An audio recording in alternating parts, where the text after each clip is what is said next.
প্রিয় দর্শক, আপনাদের সবাইকে আমন্ত্রণ জানাচ্ছি এটিএন নিউজের নিয়মিত আয়োজন নিটল টাটা নিউজ আর extra, powered by Dhaka bank, সহযোগিতা ক্যামব্রিয়ান স্কুল অ্যান্ড কলেজ ও আলোক হেলথ কেয়ার অ্যান্ড হাসপাতাল অনুষ্ঠানে।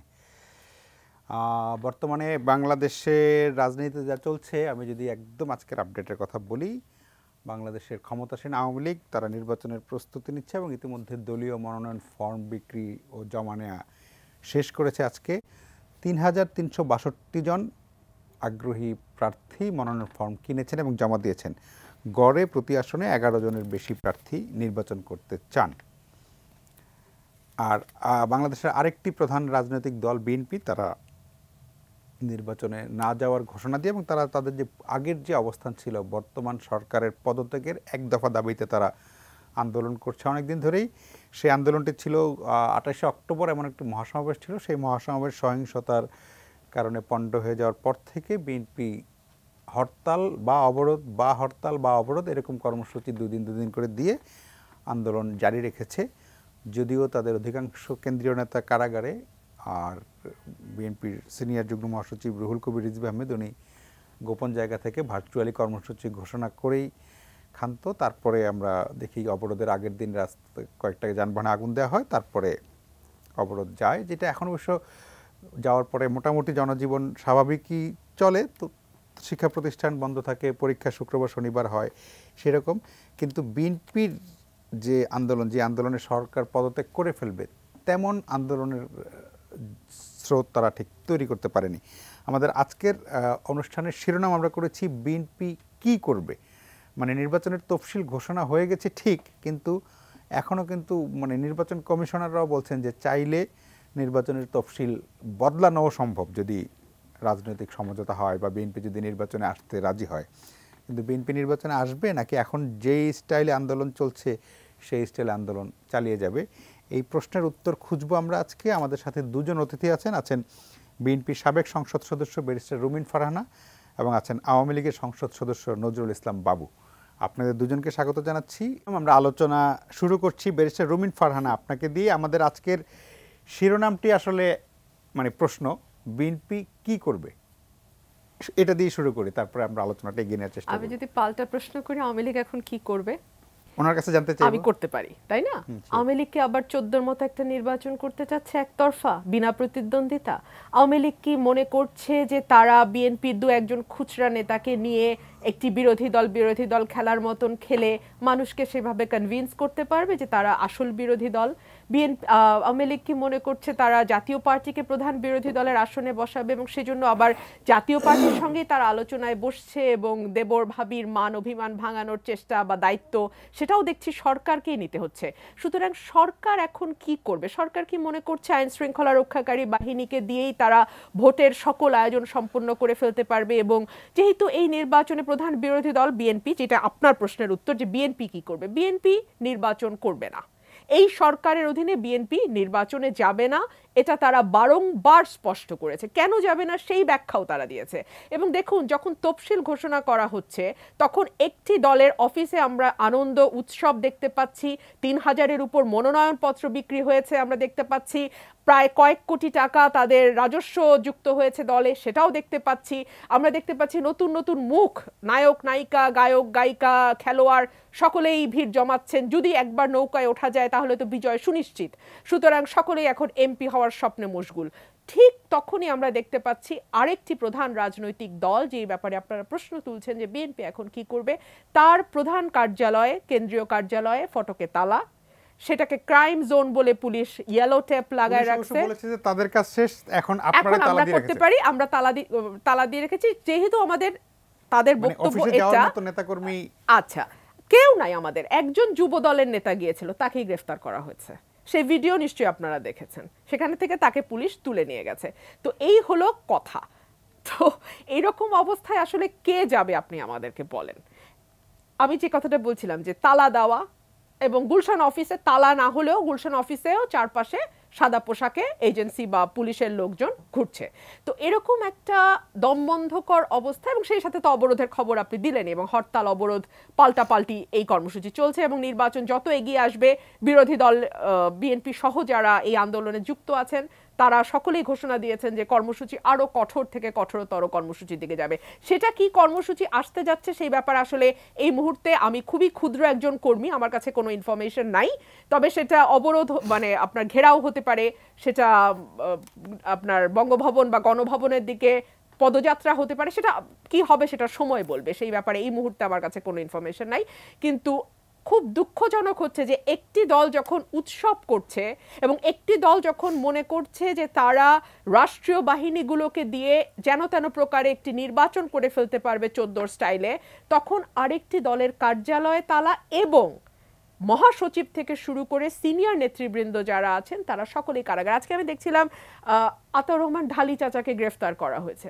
মানে এই মানুষগুলোকে আসলে কেন তুলে নিয়ে যাওয়া হচ্ছে, কেন গ্রেফতার করা হচ্ছে, এটা আপনি আমি আমরা সকলেই জানি এবং সরকারও খুব ভালো করে জানে যে বাসে আমরা সকলকেই দেখছি যে কথা বলছে। এবং আমি মনে করি যে বল সরকারের কোর্টে এবং সরকারকে সিদ্ধান্ত নিতে হবে। সরকারি দলের সংসদ সদস্য জনাব নজরুল ইসলাম বাবু উনি কি বলেন। জনাব নজরুল ইসলাম বাবু, যেমনটি ব্যারিস্টার রুমিন ফারহানা একটি পাল্টা প্রশ্ন করেছিলেন যে আমি প্রশ্ন করেছিলাম যে বিএনপি কি করবে, উনি প্রশ্ন করেছেন যে আওয়ামী লীগ কী করবে। তো এই প্রশ্নটা উত্তর দেওয়ার জন্য আপনি সবচেয়ে ভালো। আর উনি যেমনটি বলছিলেন যে বল এখন সরকারের কোর্টে, সরকারের সদিচ্ছা থাকলে তফসিল পেছাতে পারে।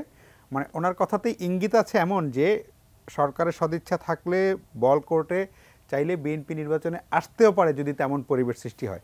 সব মিলিয়ে যদি আপনাকে অনেক ধন্যবাদ। আমরা বক্তব্য শুনেছি,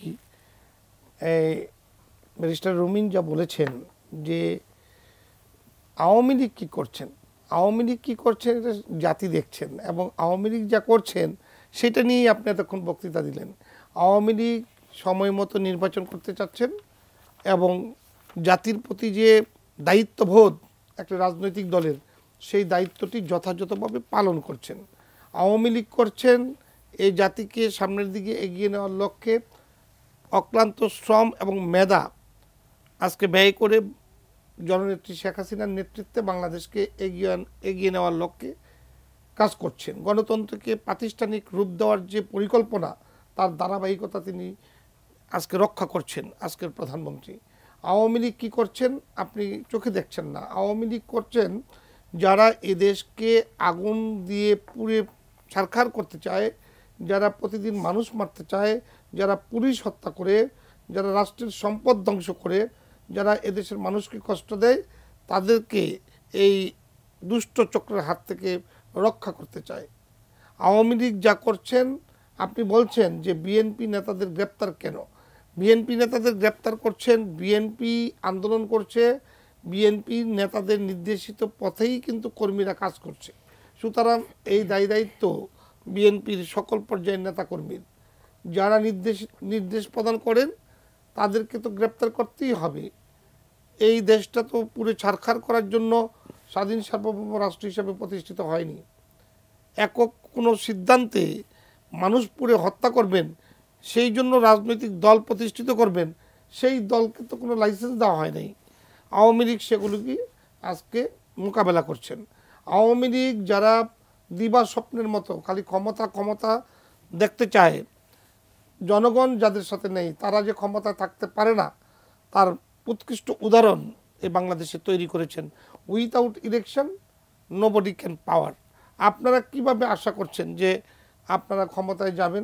আমরা তো জানি যে বিএনপি রাজনৈতিকভাবে ব্যর্থ হওয়ার কারণেই এবং জনগণ থেকে প্রত্যাখ্যান হওয়ার কারণে আজকে ভিন্ন কোনো পথ না পেয়ে তারা ইলেকশন থেকে দূরে সরে যাচ্ছে।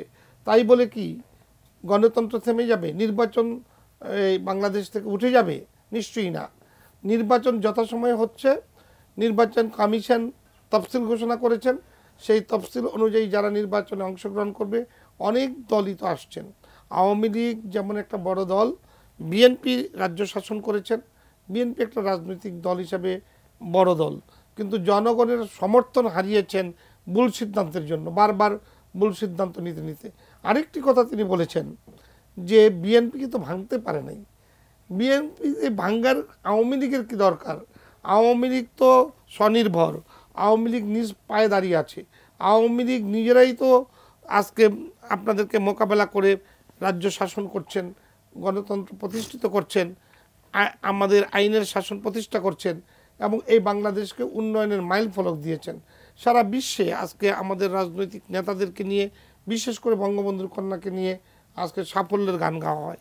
সুতরাং আপনাকে বুঝতে হবে আওয়ামী লীগ কী করছেন। আওয়ামী লীগ যথাযথভাবে সংবিধান অনুযায়ী এই বাংলাদেশকে পরিচালনা করে বাংলার প্রতিটি নাগরিকের আশা আকাঙ্ক্ষার প্রতীক হিসাবে কাজ করছেন এবং বাংলাদেশের প্রতিটি মানুষকে তাদের অধিকার ফিরিয়ে দেওয়ার লক্ষ্যে আজকে কাজ করছেন। আরেক জনাব হোসেন বাবু, একটা কথা বেশি রুমিন ফারহানা বলছিলেন যে মানে আওয়ামী লীগ এখন যেভাবে আপনি বলছেন যে সময় মতো সংবিধান অনুযায়ী নির্দেশ সময় নির্বাচন সবই ঠিক আছে, কিন্তু 2014 বা 18 নির্বাচন যেমন নানা কারণে প্রশ্নবিদ্ধ, তেমন আরেকটি নির্বাচন বিএনপিকে বাইরে রেখে করলে সেটা আওয়ামী লীগের দীর্ঘ আমি সেই গণতান্ত্রিক প্রশ্নের ঐতিহ্য। জবাবটা হ্যাঁ, আপনাকে পরে দিচ্ছি, জি, কিন্তু ঠিক। যিনি দীর্ঘক্ষণ বক্তৃতা শোনালেন আমাদেরকে, আমি সেই জবাবটা শুধু দিতে চাই। আপনি দেখুন, আপনি যে কথাটা বললেন 14 নির্বাচন প্রশ্নবিদ্ধ, আমি মনে করি না প্রশ্নবিদ্ধ, এটা প্রহসন। যারা প্রশ্নবিদ্ধ করতে চায় তারা ইলেকশন আসতে চায় না, তারা নির্বাচনকে ভয় পায়, তারা জনগণের অধিকার সুরক্ষায় নিজেরা দায়িত্বশীল নয়। তাই বলে কি আওয়ামী লীগ বা রাষ্ট্র যেনতেনভাবে ছেড়ে দিবে রাষ্ট্রীয় ক্ষমতা? এটা তো কেউ আশা করতে পারেন না। আপনার কোশ্চেনটাকে আমি যদি এইভাবে নেই যে হ্যাঁ 14তে ইলেকশনটা যেভাবে হয়েছে এই ইলেকশন সঠিক হয়নি, যদি আপনার কথাটাকে আমি ধরে নিই, তাহলে আমি বলবো ইলেকশনটাকে যারা নষ্ট করেছে তাদেরকে কেন এখনও এই বাংলাদেশে রাজনীতি করার সুযোগ থাকবে?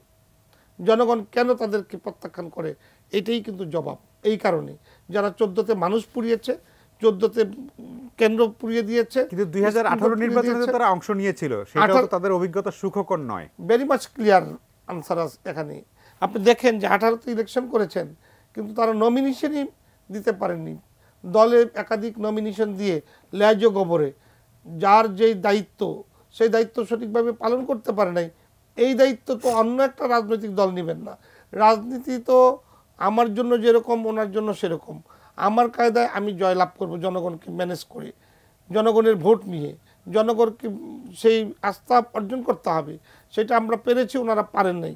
না পেরে যখন ভেগে গিয়েছেন, ছেড়ে দিয়ে এসেছেন। বাবু ভাই, একটা ছোট্ট কথা, যেটা হলো যে হ্যাঁ বিএনপি 18তে ভালো প্রিপারেশন ছিল না, তারা নমিনেশন নিয়ে অনেক লেজে গোবরে অবস্থা করেছে, অনেক বাণিজ্য করেছে, সবই ঠিক আছে, কিন্তু তারপর ফাইনালি বিএনপি 6টা আসন পাওয়ার মতো দল কি 18 নির্বাচন? তাহলে আমি আপনাকে বলি বিএনপি ক্ষমতায় যাবে সেটা আশা করে কি ইলেকশন? নিশ্চয়ই না। তারা আশা করতে পারেন জনগণের ভোটের উপর নির্ভর করতে হবে। ওনারা 6টি আসন কেন পেয়েছেন? 6টা আসন পাস করেছে যেখান থেকে তারা কিন্তু সংসদে যোগ দিয়েছেন, তারা কিন্তু তাদের বক্তব্য বলেছেন এবং সেই সময়ে তাদের মহাসচিব কিন্তু ইলেকশন ডে বলেছেন যে সুন্দর সন্তুষ্ট তিনি নির্বাচনে। আমি মনে করি যেখানে কর্মী থাকবে না, জনগণ থাকবে না, সেখানে তো ভোটের আশা করতে পারেন না। রাজনৈতিক দল হিসাবে বৃহৎ বিএনপি, কিন্তু এখন কর্মীবিহীন বিএনপি, এখন হাত কাটা পা কাটা হয়ে গিয়েছে। এখন আর সাধারণ মানুষ এবং ভোটাররা এই দলটির সাথে নেই। শুধু আছেন ওই যে এক জাক নেতা নামে যারা দেশটাকে ধ্বংস করতে চায়, তাদের একটা বিরাট বস্তা, যারা নামে দামে বিশাল নেতা, জনগণের কর্তব্য পরায়ণে পিছনের দরজা দিয়ে পালিয়ে যায়, যারা হরতাল দিয়ে ঘর থেকে বের হয় না, যারা অবরোধ ডেকে নিজের গাড়িটা নিয়ে নিজের মেয়ের শ্বশুরবাড়িতে বেড়াতে যায়, আমরা তো তাই দেখছি। সুতরাং যেই দলের দায়িত্ববোধ নেই, নৈতিকতা নেই, সেই দলের সাথে কোনো জনগণ নেই। জনগণ না থাকলে ভোট কোত্থেকে আসবে এবং কিভাবে সংসদ সদস্য হিসাবে তারা নির্বাচিত হবেন? আপনি দেখুন 2008-এর নির্বাচনের কথা বলি, দ্যাট টাইম কেয়ারটেকার গভর্নমেন্ট, তারপরেও তো তারা ক্ষমতা থেকে সরাসরি 30 সিটে নেমে এসেছে। জাতীয় পার্টি পেয়েছেন 29 সিট, ওনারা পেয়েছেন 30 সিট। তো সেই বিএনপি আজকে 7 সিট পেয়েছে, আপনি অবাক হন, আমি তো অবাক হই না। আমি তো মনে করি যে এর চেয়ে ভালো কিছু করতে পারেনি। রাষ্ট্রীয় ক্ষমতায় থাকতে ধ্বংস করেছে দেশটাকে এবং রাষ্ট্রটাকে গিলে খেয়েছে ছেলে এবং মা। আবার একইভাবে ক্ষমতার যখন চ্যুত হয়েছে জনগণ দ্বারা, বিরোধী দল হিসাবে যে একটা দায়িত্ববোধ, কর্তব্যবোধ, রাষ্ট্রকে পথ দেখানোর, যে সরকারকে সাহায্য করা, সেটা থেকে বিরত থেকেছে। জনগণ বেছে নিয়েছে who is the perfect for the election. জি জনাব হোসেন বাবু, আপনাকে ধন্যবাদ। একজন দর্শক ফোনে আছেন, ফোনটি নিয়ে আমরা একটা বিরতিতে যাব। প্রিয় দর্শক, আপনার নাম বলে প্রশ্নটি করুন। আসসালামু আলাইকুম, মোহাম্মদ শাহাবুল্লাহ সরকার, সিলেট থেকে বলছিলাম। ওয়ালাইকুম আসসালাম, শাহাবুল্লাহ ভাই বলেন। Thank you. গ্রাম দেশে একটা কথা আছে, ভিক্ষার দরকার নাই, ইয়া সামলান। আমরা গণতন্ত্র চাই না। এই যে 30-35% লোক আছে নিরীহ সাধারণ জনতা, দুইটা দলের পারস্পরিক দোষারোপ এবং সিপাসিপির কারণে এই মানুষগুলো যে কষ্ট পাচ্ছে, নির্যাতনের শিকার হচ্ছে, এই দায়টা কার? ধন্যবাদ। জি, জনাব শাহাবুল্লাহ সরকার, আপনাকে অনেক ধন্যবাদ। ছোট্ট বিরতির পরে ফিরে আসবো। এই উত্তরটি আশা করি আমাদের অতিথিরা যদি দিতে চান দিবেন। উনি বলেন যে সাধারণ মানুষ যে কষ্টে আছে সেইটার আসলে উপায় কে খুঁজবে, আওয়ামী লীগ না বিএনপি? ছোট্ট বিরতির পরে ফিরছি।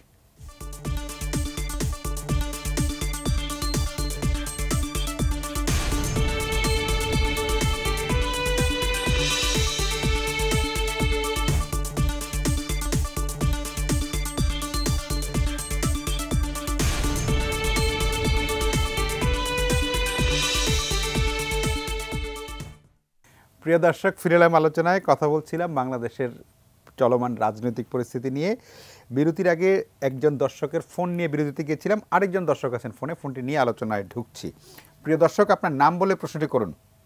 আসসালামু আলাইকুম। ওয়ালাইকুম আসসালাম। আমি ঝর্ণা বলছিলাম গাজীপুর থেকে। জি আপা বলেন। আমার ওই ম্যাডামের কাছে আমার দুটো প্রশ্ন, ছোট ছোট। ম্যাডামের কাছে দুইটা? জি বলেন। Madam two madam? ম্যাডাম মানে বিএনপি নেত্রী না বুঝছি, আপনি এক ম্যাডাম প্রশ্ন করছেন আরেক ম্যাডামের কাছে, বলেন। না, উনি বলতেছিলেন যে জনগণ আন্দোলনের সাথে সম্পৃক্ত হয়েছেন। আসলে জনগণ কিভাবে আন্দোলনের সাথে সম্পৃক্ত হলেন, আসলে এটা আমরা সাধারণ নাগরিক যারা আমরা বুঝতে পারতেছি না। আমরাও কিন্তু রাস্তায় নামি নাই। আমরা 96-তে দেখছিলাম যে সকল সরকারি কর্মকর্তা কর্মচারী জনগণ বাড়ি থেকে বাড়ি থেকে বেরিয়ে এসে রাস্তায় শেখ হাসিনার সাথে একাত্মতা ঘোষণা করলেন। কিন্তু তারাই যে 1 মাস গত হইতেছে, আমরা কোনো জনগণই দেখলাম না। আর গাড়ি পুরাইলা, দ্বিতীয় প্রশ্নটা হইলো, আপনারা গাড়ি পুরানো বন্ধ করেন, দেখেন জনগণ কিভাবে রাস্তায় গাড়ি তো গণপরিবহন গুলো চলতেছে, শুধু দূরপাল্লার গাড়িটা চলতেছে না। আপনারা জ্বালাও পোড়াওটাও বন্ধ করেন। জ্বালাও পোড়াও বন্ধ না করলে পরে দেখা যাবে যে আসলে জনগণ হরতাল মানতেছে কিনা, অবরোধ মানতেছে কিনা। আমার এইটার সাথে সম্পৃক্ত একটা প্রশ্ন, সেটা হলো গাড়ি পুরাইলে ভাঙলে আগুন দিলে বলতেছেন আওয়ামী লীগের নেতা কর্মীরা করতেছে, পুলিশে করতেছে, বা গাড়ির মালিক নিজে ইন্স্যুরেন্সে টাকার জন্য করতেছে। আবার মানুষ মরলে বলতেছেন যে আমাদের লোক মরতেছে। আসলে কেন? জি আপা, আপনাকে অনেক ধন্যবাদ। যে অনেকগুলো প্রশ্ন ম্যাডামের কাছে। প্রশ্ন আপার কাছে আমার একটা ছোট্ট প্রশ্ন ছিল যে আপা কি নমিনেশন ফর্ম কিনেছেন না কিনবেন বলে ভাবছেন, নাকি দিন আছে নাকি বাবা ভাই নমিনেশন ফর্ম কেনার? যাই হোক, তো আপার প্রশ্নের উত্তরে আসি। জনগণ কি করে সম্পৃক্ত হলেন? এখন চোখ থাকতেও যদি কেউ না দেখে আমি তাকে কি উত্তর দেব? আমি আমার কোনো কথা বলি না। আমি সমাবেশগুলোতে গেছি, গিয়ে আমি যা দেখেছি সেই অভিজ্ঞতা, একটা কর্মীর অভিজ্ঞতা তো বলবেনই যে দলের পক্ষে বলবে, বাদ দেই। গণমাধ্যম কি রিপোর্ট করেছে? সমকাল, প্রথম আলোর মতন গণমাধ্যম, প্রথম সারির গণমাধ্যম, যুগান্তরের মতন গণমাধ্যম, তারা রিপোর্ট করছে যে তারা যখন কথা বলছে যে আপনি কবে থেকে দল করেন বা কোন পদে আছেন, কোথা থেকে এসছেন, না কোনো পদে নাই, কখনো আমরা দল করি নাই। তাহলে কেন এসছেন? আমরা এই দ্রব্যমূল্যের বাজারে, কেউ বলছে টিকতে পারছি না, কেউ বলছে আমরা কথা বলার স্বাধীনতা চাই, ভয় পাই কথা বলতে। আগে তো আমরা খোলা মনে আলাপ করতে পারতাম, চায়ের দোকানে ঝড় তুলতে পারতাম, এখন ভয় লাগে। কেউ বলছেন আমার মানে এলাকায় যে সন্ত্রাসী বাহিনী আছে, আওয়ামী লীগের গুন্ডা বাহিনী আছে, তাদের হাত থেকে জমি রক্ষা করতে পারি না। কেউ বলে ছেলে রক্ষা করতে পারি না। অপকর্মের নানান ফিরিস্তি, নানান কারণে মানুষ যুক্ত হয়েছে। এবং অ্যান্টি স্ট্যাবলিশমেন্ট, যদি আমি খুব থিওরিটিক্যালিও কথা বলি, যে আমি একদম রাজনৈতিক কর্মী না, রাজনৈতিক আলাপেই যাব না, অ্যান্টি স্ট্যাবলিশমেন্ট সেন্টিমেন্ট সব সময় প্রিভেইল করে। সেখানে একটা সরকার 15 বছর ধরে অতি বিতর্কিত নির্বাচনের মধ্যে দিয়ে ক্ষমতায় আছে, সুতরাং সেই সরকারের বিরুদ্ধে মানুষ দাঁড়াবে, সেটা অতি স্বাভাবিক, এখানে অস্বাভাবিক কিছু না। উনি আরেকটি প্রশ্ন করেছেন, আগুন দিয়ে যদি আমরা ভয় দেখাই তাহলে তো গাড়ি চলবে না। উনি চমৎকারভাবে সরকারি বয়ানটা বলেছেন। উনি যেহেতু সরকারি বয়ান বলেছেন, আমাকে তো তার উত্তর দিতে হবে। তার উত্তরটা হচ্ছে এই, হ্যাঁ, উত্তরটা হচ্ছে 28 তারিখ থেকে যদি আপনারা লক্ষ্য করেন, বিএনপি সমাবেশে আসার 7 দিন আগে থেকে গাড়ি চেক শুরু হয়। বিএনপিকে সাধারণ গণপরিবহনে আসতে এবং প্রতিটি মোড়ে মোড়ে তাদের তল্লাশি হয়।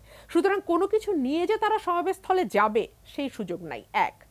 2 হচ্ছে আওয়ামী লীগের কর্মী যারা, তাদেরকে আগে থেকেই নির্দেশনা দেওয়া হয়েছে বড় বড় মোটা মোটা লাঠি নিয়ে আসতে। কে দিয়েছেন? শেখ বজলুর রহমান দিয়েছেন, আমি একেবারে বাই নেম ধরে বলতে পারি। আওয়ামী লীগের সাধারণ সম্পাদক বলছে শাপলা চত্বর করব আমরা যদি বিএনপি কোনো রকম বাড়াবাড়ি করে। আমরা দক্ষিণের মেয়রকে বলতে শুনেছি 28 তারিখে আমরা 2006 সালে গণতন্ত্র রক্ষা করেছিলাম লগি বৈঠা দিয়ে, আবারও আমরা করব।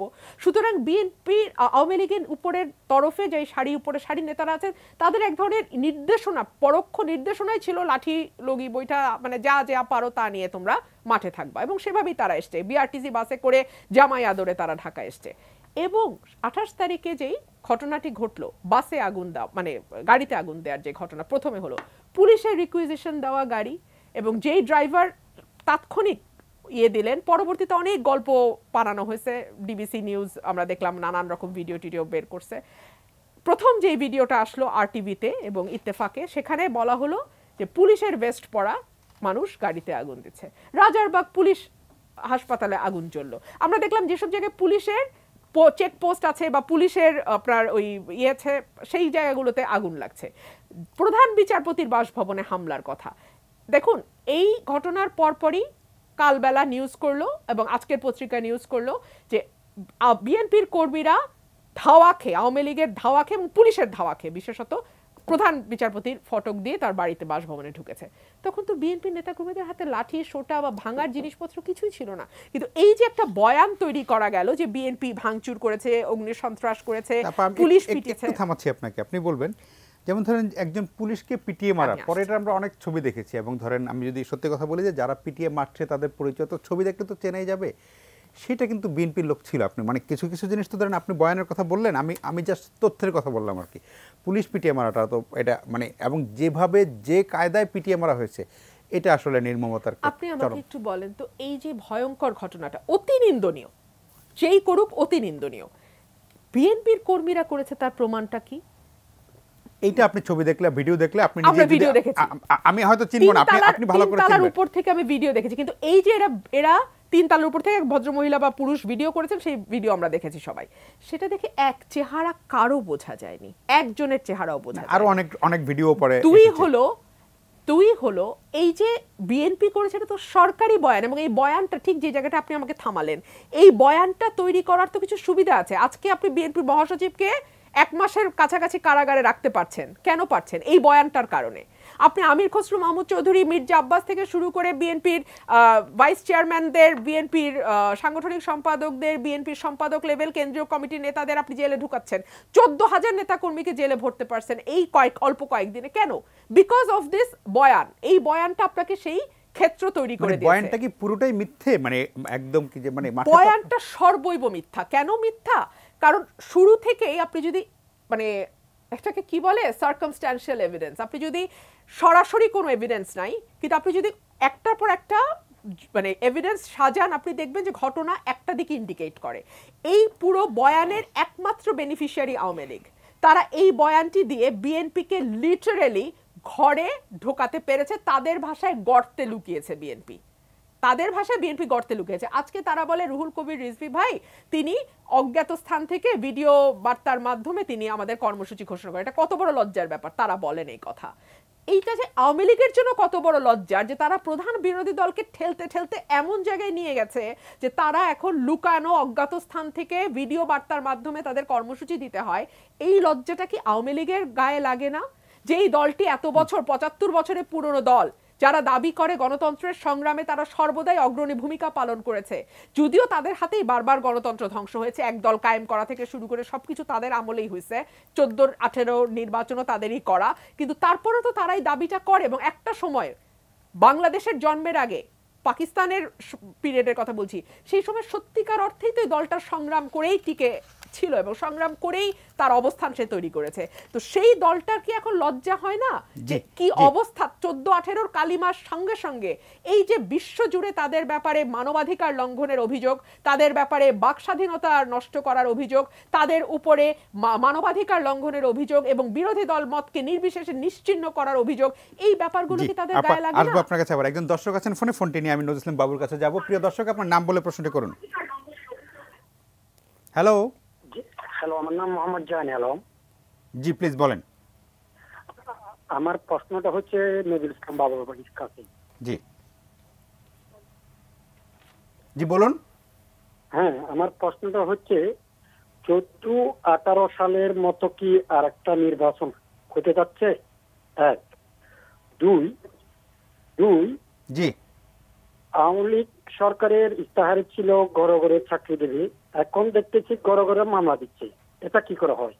জি আপনাকে অনেক ধন্যবাদ জনাব নজরুল ইসলাম বাবু।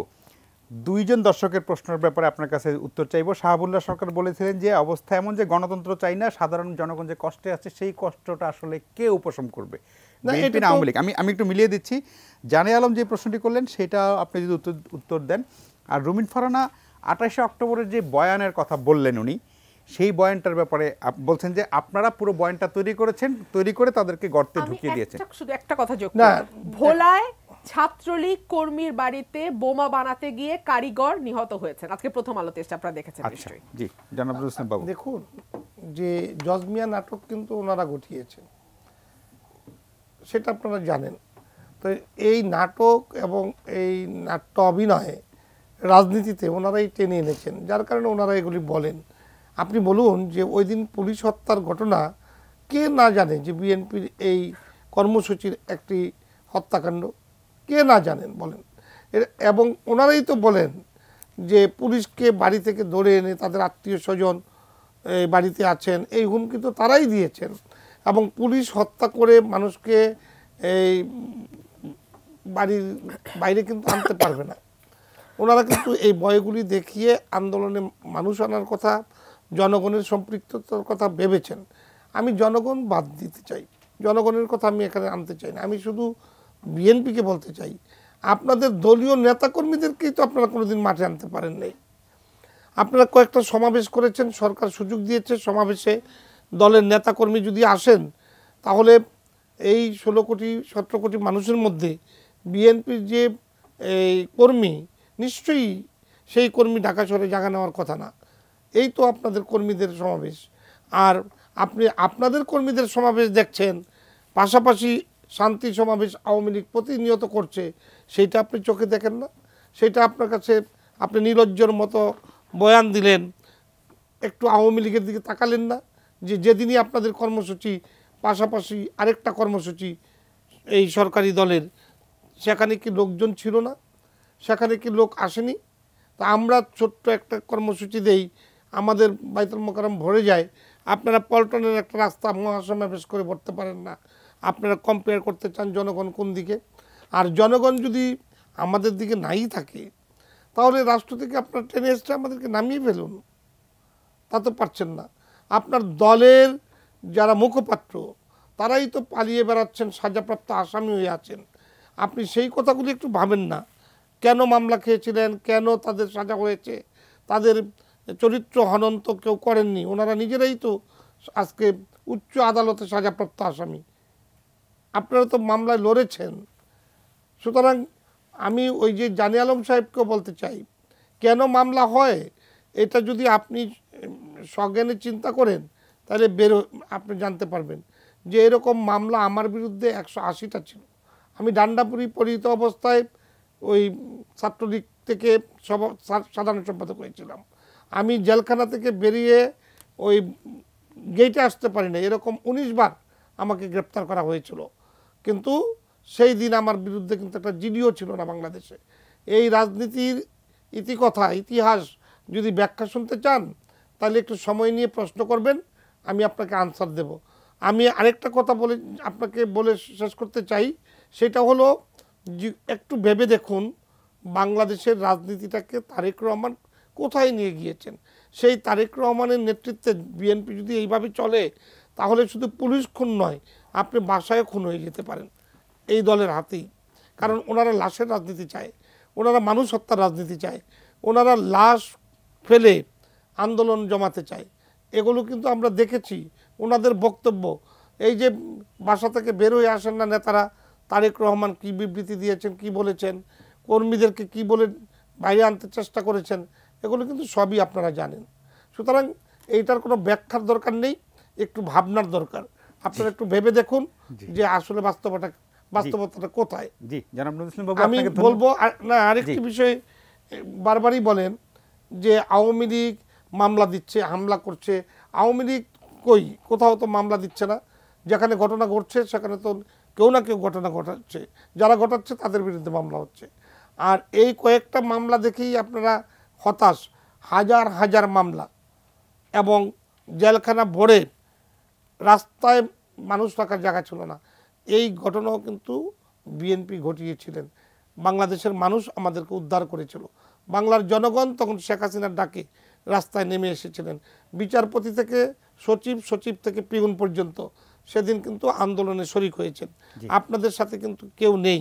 ফাঁকা আওয়াজ দিয়ে বড় কথা বলে তথ্যবিহীন এই অনর্গল এই যে বক্তৃতা, এগুলো বলে এদেশের মানুষকে আর মন বোলানোর কোনো সুযোগ নেই। সুতরাং নির্বাচনটাই সামনে একমাত্র পথ। জি জি, জনাব নজরুল হোসেন বাবু, আপনাকে ধন্যবাদ। আমরা অনুষ্ঠানের শেষ বিরতিতে যাচ্ছি, বিরতির পর আলোচনায় ফিরবো। আশা করি ফিরে এসে আপনাদের সঙ্গেই পাবো।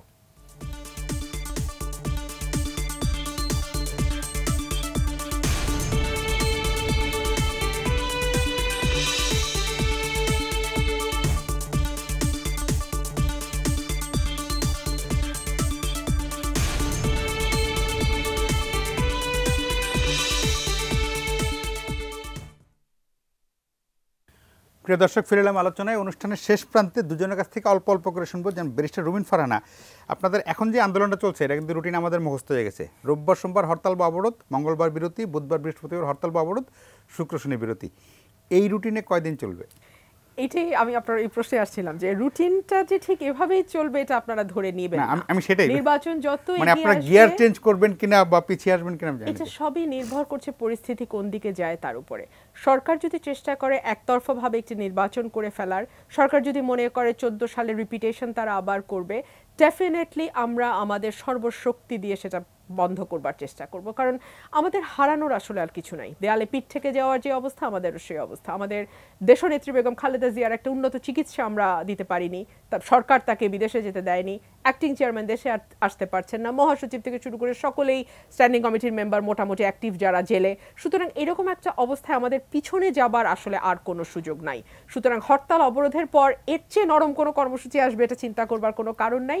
কর্মসূচি যখন আসবে এর চেয়ে শক্ত কর্মসূচি আসবে। জনাব নজরুল ইসলাম বাবু, একদম শুরুতে ব্যারিস্টার রুমিন ফারহানা বলছিলেন যে বল এখন আপনাদের কোর্টে, সরকারের সদিচ্ছা থাকলে শিডিউলও পিছাতে পারে, অনেক কিছু হতে পারে।